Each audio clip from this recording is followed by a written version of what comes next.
Hi, this is Corey Johnston, and today's lesson is going to be a continuation of a previous lesson from the 17th chapter in the book of Matthew. We already covered the first 13 verses. We're going to take it from 14 to 27 all the way home. And in the first 13 verses, we read of an event which is known as the Transfiguration. That word doesn't appear, but it has been named. The absence of the terminology does not diminish the reality of the concept. But even before that, in the 16th chapter, they are in Caesarea Philippi, and the chapter culminates with the prediction of his death, and Peter, being the spokesman of the group, resisted. And he who had earlier arrived at the correct confession and conclusion of his divine identity is chastised as, "Get thee behind me, Satan."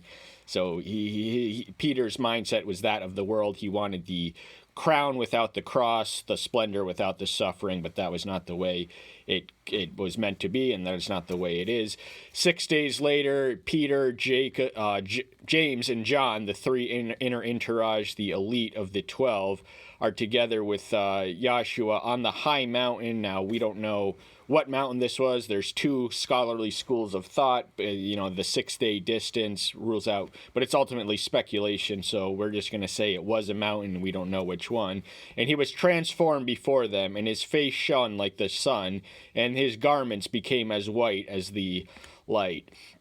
Transform, now that word in the Greek original indicates a metamorphosis. That Greek term is where we derive our word metamorphosis from. So much as a cocoon becomes a butterfly, he ceased to be his divinity ceased to be veiled in humanity, and they saw the fullness of his divine splendor. It radiated like the sun, and he was white and light. So this is the direct, tangible revelation. This is the fullest revelation of the fullest revelation of divinity, and there were three men who were privy to it.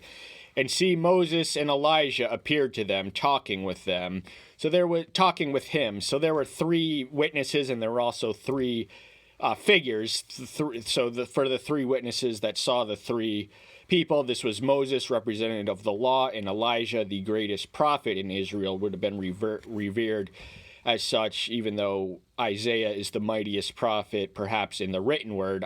Elijah is an oral prophet. That is to say, he has no book which bears his name, but his feats and exploits are detailed in the tail end of the first book of Kings and the beginning of Second Kings. He is one of the two men to enjoy the distinction of not having ever died. The other is Enoch. He was translated from heaven without undergone the death experience, and that is a premonition of the rapture which awaits the saints at the second coming.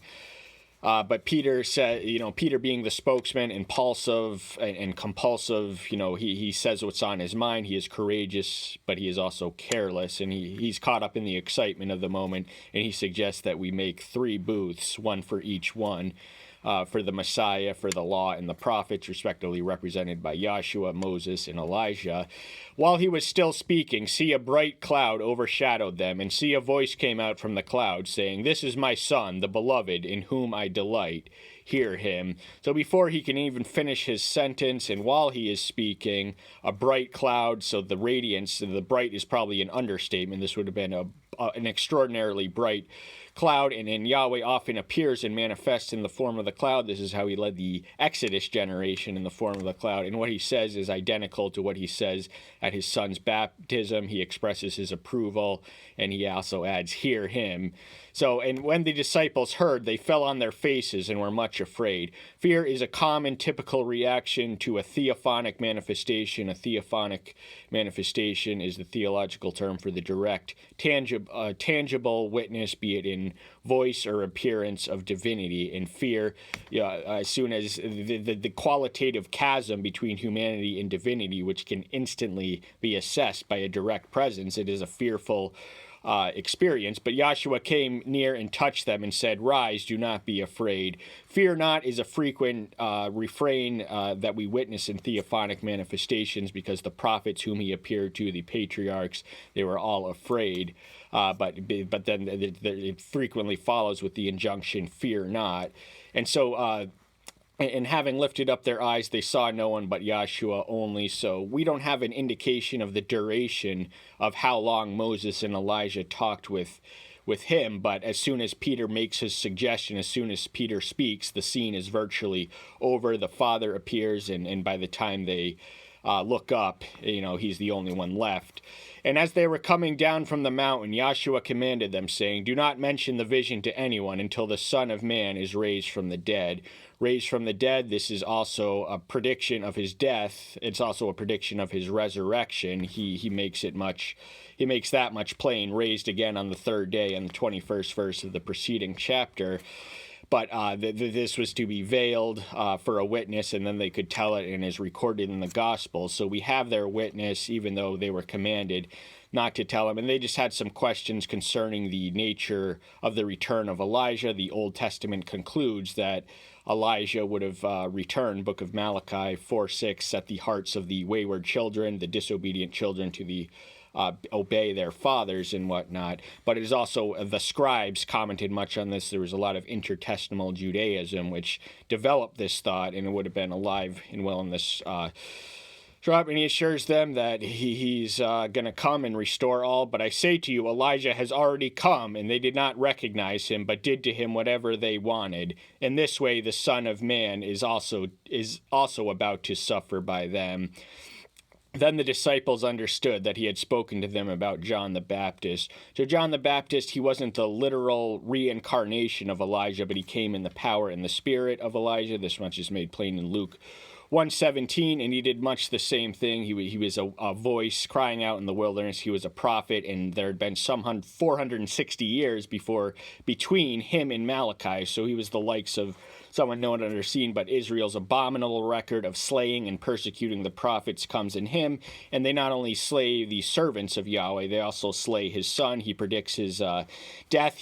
John the Baptist has been imprisoned and executed by this point, arrested for his fearless denunciation of the sin of Herod the Tetrarch, which was marrying his brother's wife, Herod Philip, his half-brother, Herodias, who was also a granddaughter of Herod. So there was some incest at play, but this was a violation of Leviticus 18:4, and so they killed him for that, and they would kill the Son of Man for a lot more than that. He would ultimately meet his death by the Romans, but he had to be tried by the Sanhedrin. In any case, in the 14th verse, the lesson where it takes off, it is valley experience. So from the mountains, the Christian life consists of mountaintop experience and valleys. There are some highs and there are some lows. And so this is a valley top experience, the transfiguration. There's literally no sight like it to behold. And then they return, and all is not well on the bottom of the mountain. And when they came into the crowd, a man came up to him, kneeling down to him, saying, so there was a crowd awaiting him at the bottom of the mountain. This is when they condescend from the valley and descend to or from the mountaintop all the way to the valley, and the crowd's awaiting and expecting them. And we don't know how many people were there, but we do know that there was one who was front and center. This was a father who had a demon-possessed son, an epileptic, who was, not all epilepsy is demonic, but this one is. We learn that eventually, and what he says to him is recorded in the next verse, the 15th verse. Master, have compassion on my son, for he is an epileptic and suffers badly, for he often falls into the fire and often into the water. One of the symptoms of demonic possession is the lack of self-control, lack of mental control, lack of emotional control, lack of physical control. And this is also incidentally symptomatic of epilepsy. They are prone to fits and seizures, physical convulsions where they cannot control themselves. So this condition of his, this demonic-induced epilepsy, was a threat and danger to his safety and his health, and ultimately to his life. You know, if no one's there to rescue him from the fire, he's going to burn, and if he falls into the water, he's going to drown. But he's unable to control himself, and we can just imagine him drowning in a fit of epilepsy. In such a fit, one cannot function physically coordinated as they would. They could not swim through the water. So the crowd is perhaps motivated by curiosity and a genuine desire to behold the miracle man from Galilee, but this father is front and center out of necessity. And I brought him to your disciples, but they were unable to heal him. The disciples, there would have been 9 of them at the bottom, and without the presence of the master, they fell into spiritual laxity. They neglected to prayer. They didn't know what to do with themselves. And what happened is when when the opportunity arose to do something great, he had delegated to them the power to cast out demons and to heal the sick and everything else, but their faith was lacking, and that is why they could not do it. So the 9 disciples are everyone but Peter, James, and John, and they are unable to do it, and really they are nothing apart from their master, and they would grow, they would do greater things through the power and the presence of the Ruach Kodesh in John 14:12. But this is a moment of weakness. The disciples, the failings, the faults, the warts are not concealed in the Bible, both Old Testament and New Testament, and that is perhaps one of the strongest testimonies for the truthfulness of it, because they're kings, their sins are listed and everything else. This would have been a rare practice among the ancient recording of history. And Yahshua answering said, O generation unbelieving and corrupted, how long shall I be with you? How long shall I put up with you? Bring him here to me. We've heard this term before, and we might hear it again. This is normally reserved to the unbelieving Jews who could not sense or acknowledge the presence of divinity in him.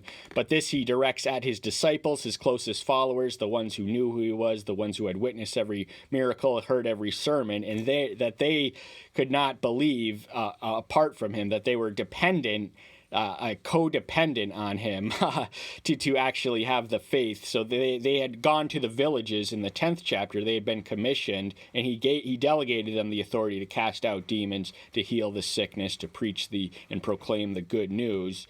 But for whatever reason, they are unable to do it, so they are unbelieving and corrupted in his absence, and he's almost wishing for death. How long shall I be with you? He's predicting his death, and he's marching there. He ultimately arrives in Jerusalem in the 19th chapter. But he summons the child, bring him here to me. I will do what my disciples just failed to do. And it's unfortunate that I have to, but I will, because I'm here. And Yahshua rebuked the demon, and it came out of him, and the child was healed from that hour.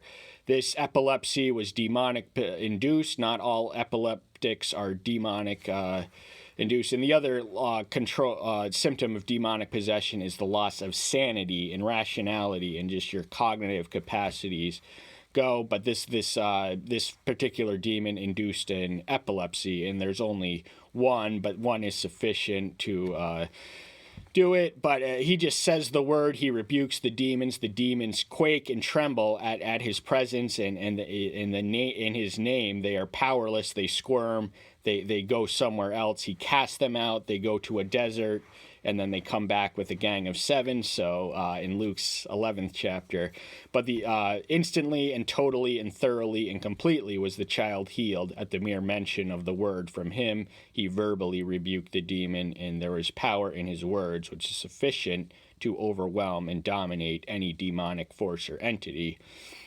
Then the disciples came to Yahshua by himself and said, Why were we unable to cast it out? So they don't know the answers. This is a question they are legitimately concerned about. They wanted to be able to do it, but they couldn't, and he answers the question accordingly. And Yahshua said to them, Because of your unbelief, for truly I say to you, if you have belief as a mustard seed, you shall say to this mountain, Move from here to there, and it shall move, and no matter shall be impossible for you.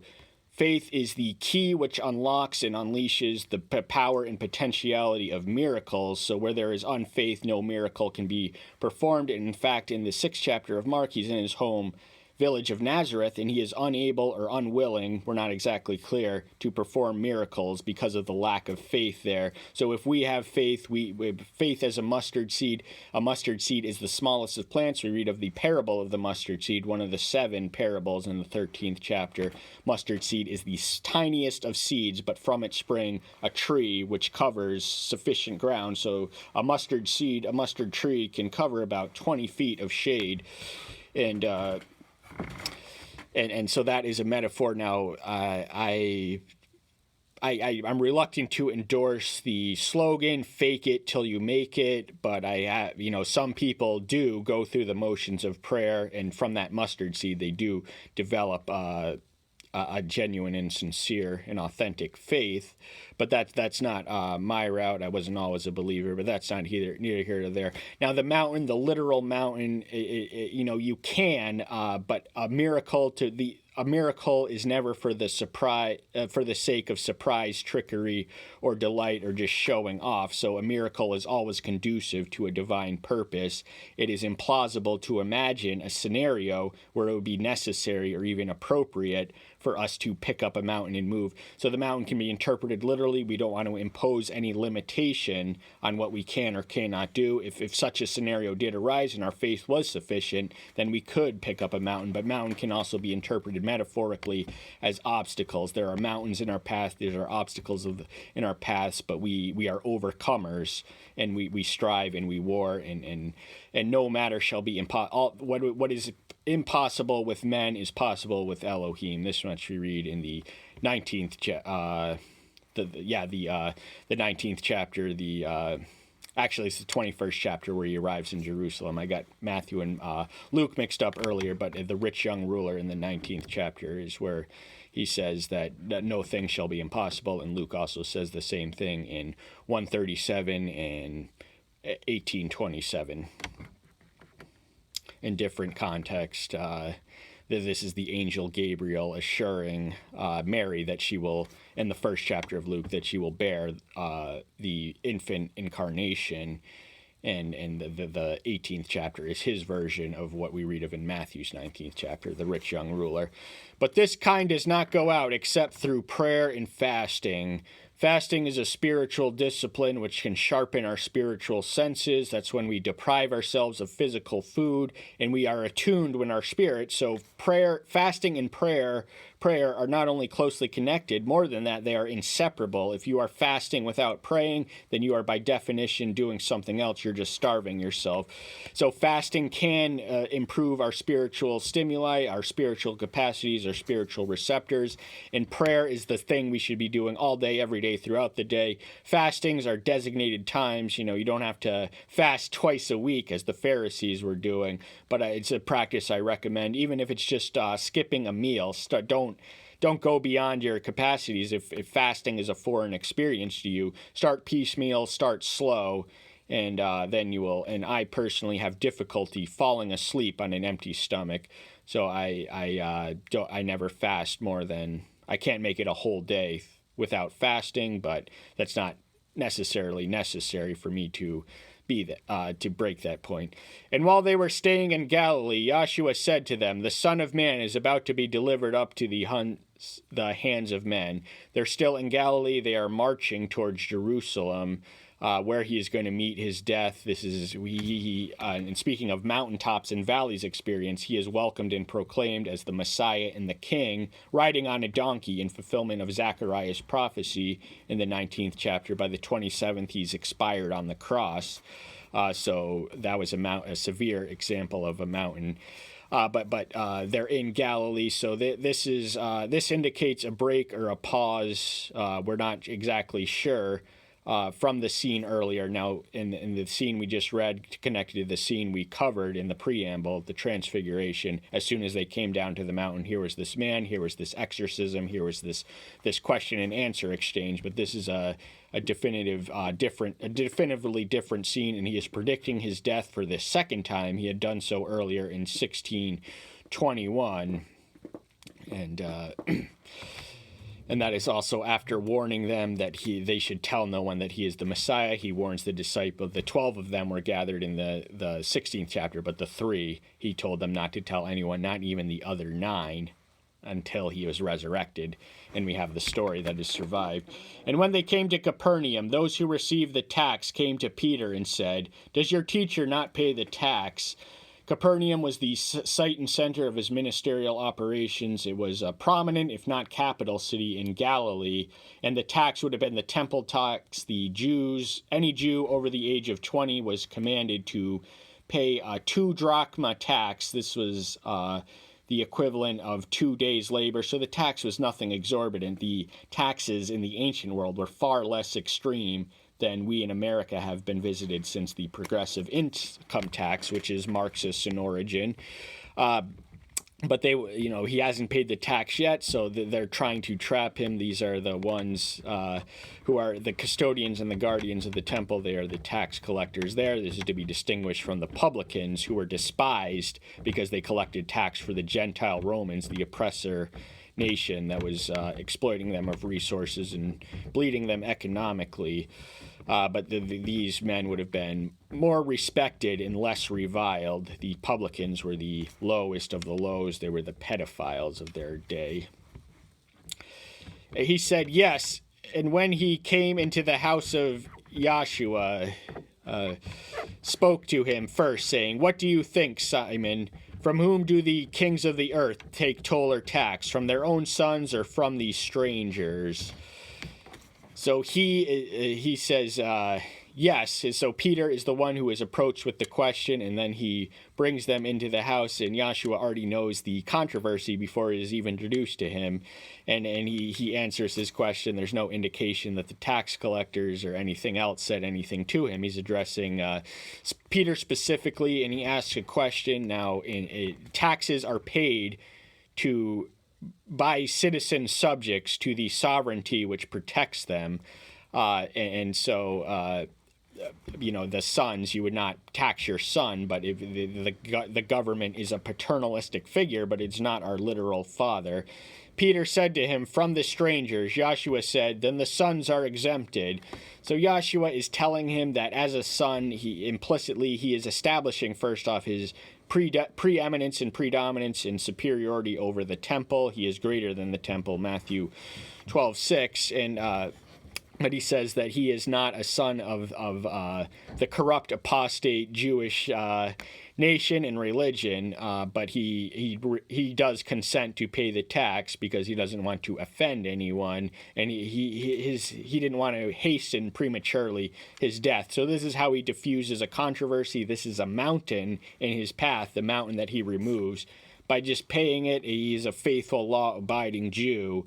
And he commends the widow in the 21st chapter of Luke, and I think in the other synoptics before the Mount Olivet discourses in their version, the widow who cast in the 2 pence. Now, this widow was paying to a corrupt apostate temple system, but it was still an act of faith, an act of devotion. But lest we cause them to stumble, go to the sea, cast in a hook, and take the fish that comes up first. And when you have opened the mouth, you shall find a coin. Take that and give it to them for me and you.